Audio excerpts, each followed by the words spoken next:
Bonjour à tous, bienvenue dans cette nouvelle vidéo de Pensée profonde holistique. Alors aujourd'hui, je vais vous parler de monogamie et de structure familiale. Pour ça, je vais m'appuyer sur deux auteurs. Le premier, c'est Emmanuel Todd et le deuxième, c'est Michel Clouscar. Alors rapidement, je vais présenter leur théorie de manière extrêmement succincte, sans trop entrer dans les détails. Je vais vraiment synthétiser. Et puis ce qui m'intéresse, c'est de tisser des liens entre eux et de voir qu'en réalité, il y a une opposition profonde vraiment qui les caractérise. Commençons par le premier. Michel Clouscar, qui est un penseur marxiste qui est décédé, avait théorisé ce qu'on appelait le passage du monogamisme endogamique vers le monogamisme exogamique. Alors pour faire simple, le monogamisme c'est quoi? C'est le fait de n'avoir qu'un seul partenaire, un seul mari, une seule femme à la fois. Endogamique, l'endogamie renvoie au fait de se marier au sein de sa même tribu, de sa même sphère communautaire. Alors que l'inverse, l'exogamie, c'est le fait de se marier en dehors de sa sphère communautaire, en dehors de sa famille élargie. Et donc, Michel Clouscar va parler du passage du monogamisme endogamie qui était plus traditionnel, qui échappait un petit peu au marché, vers le passage, il va expliquer donc le passage vers le monogamisme exogamique qui lui s'inscrit vraiment dans une logique de marché et je vais essayer d'expliquer pourquoi. Ensuite, les travaux d'Emmanuel Todd, que je vais essayer de simplifier au maximum, portent sur le type de structure familiale en Europe occidentale et un petit peu partout dans le monde, mais moi je vais me concentrer uniquement sur l'Europe occidentale et sur certaines structures familiales, je ne vais pas toutes les voir. Alors Emmanuel Todd nous explique qu'il y a plusieurs types de structures familiales. Il y a ce qu'on appelle la structure nucléaire, la famille nucléaire, qui peut être soit absolue, soit égalitaire. Qu'est-ce que ça veut dire? La famille nucléaire, c'est une famille où il y a papa, maman, les enfants qui vivent au sein d'un même foyer. Et lorsque les enfants atteignent leur majorité, eh bien, dans la famille nucléaire absolue, ils ne reçoivent absolument aucun héritage, ou alors très peu. Ils doivent se débrouiller tout seuls. A l'inverse, dans une famille nucléaire de type égalitaire, c'est toujours papa, maman, les enfants au sein d'une même famille, d'un même ménage, mais lorsque les enfants atteignent la majorité, ils reçoivent chacun une partie plus ou moins égale de l'héritage. Donc les parents lèguent une partie de leur héritage.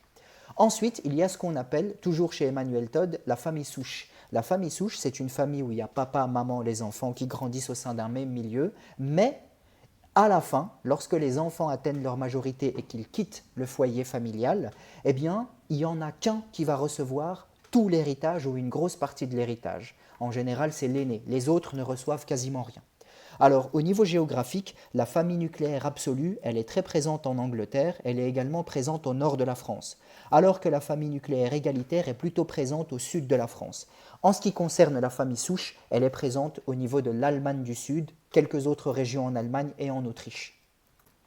À partir de là, en confrontant un petit peu ces deux théories, la structure familiale et l'endogamie monogamique, etc., on comprend qu'il y a en réalité deux mouvements qui sont contradictoires. En effet, si on résume un petit peu la pensée d'Emmanuel Todd, on comprend que ce sont les structures familiales qui influencent le marché, qui influencent la politique, qui influencent l'État. Alors que chez Michel Clouscar, c'est l'inverse. C'est le marché qui va influencer, à travers des logiques de manipulation qu'on va voir, les types de familles pour lui faire prendre la forme qu'il veut.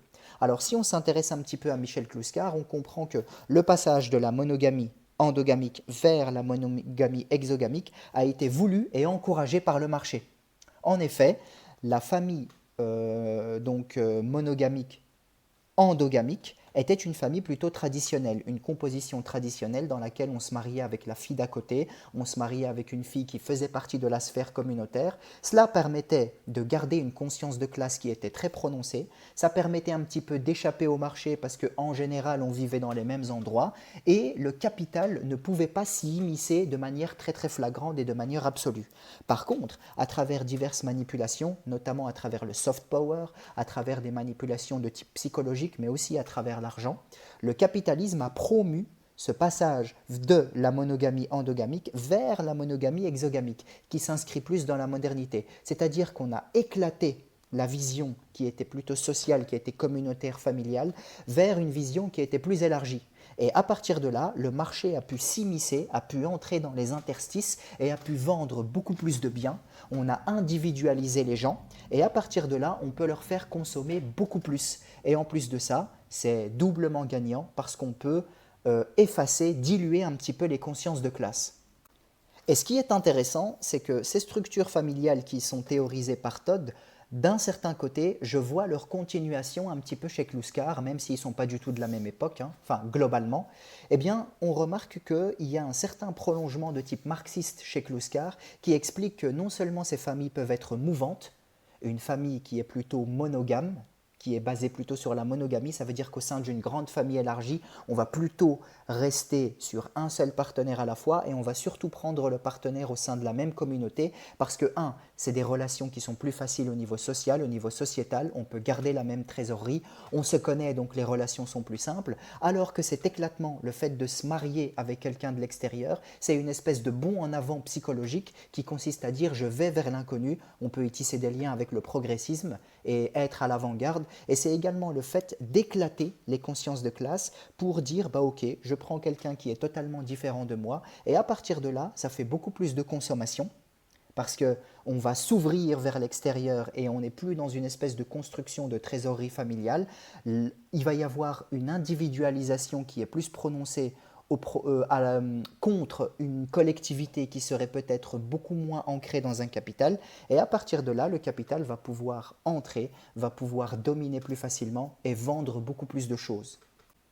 Et donc pour terminer, si jamais je veux avoir une approche qui est vraiment englobante et dialectique, je dirais que d'un côté, on a des structures familiales qui sont extrêmement lointaines, extrêmement anciennes et archaïques, et qui influencent sur le politique. Mais après un certain temps, il y a une espèce de conscience du capital qui naît, même si c'est hétérogène, là je simplifie beaucoup, qui va rétroactivement influencer ces structures familiales et leur donner une espèce de nouvelle forme qui est beaucoup plus adéquate, qui est beaucoup plus compatible avec le capital. Et donc à partir de là, on comprend qu'il y a une espèce de va-et-vient entre, les structures familiales qui naissent, qui évolue très très lentement, mais cette évolution, elle peut également être induite par le capital qui y trouve son intérêt.